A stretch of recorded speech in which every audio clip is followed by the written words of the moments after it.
সবাইকে স্বাগত জানাচ্ছি ডি নিউজ 24/7 বিনোদন নিউজে আপনাদের সাথে আছি আমি ফারজানা আক্তার অধরা। এখন দেখুন বিস্তারিত।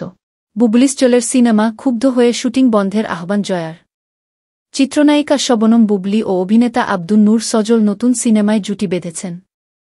শাপলা শালুক নামের সিনেমাটির শুটিং চলছে শেরপুরের নালিতাবাড়ির ভারতীয় সীমান্তঘেঁষা লোকেশনে, যেখানে প্রায়শই দেখা যায় বন্যহাতির আনাগোনা। এই শুটিং চলাকালে এক ভয়াবহ পরিস্থিতির মুখোমুখি হতে হয় পুরো টিমকে। সম্প্রতি বিষয়টি নিশ্চিত করেছেন অভিনেতা সজল নিজেই। তিনি জানান, গত 9 দিন ধরে এখানে শুটিং করছি। এখানে প্রায় সময় বন্যহাতি আক্রমণ করে। আমাদের সেটে প্রায় 8-9টা বন্যহাতি আক্রমণ করেছিল। সবাই ভীষণ ভয় পেয়ে গিয়েছিল। পরে কোনোভাবে তাদেরকে সেখানে থেকে সরিয়ে নেওয়া হয়েছে।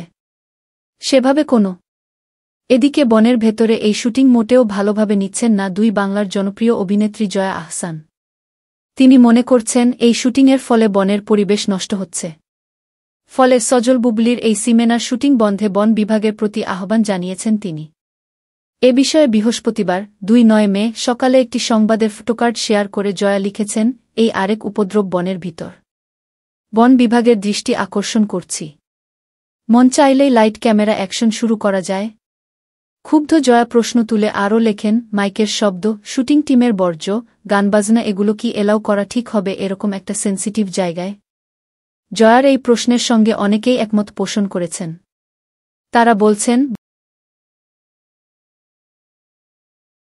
আমাদের ফেসবুক পেজ এবং ইউটিউব চ্যানেল সাবস্ক্রাইব করে আমাদের পাশে থাকুন।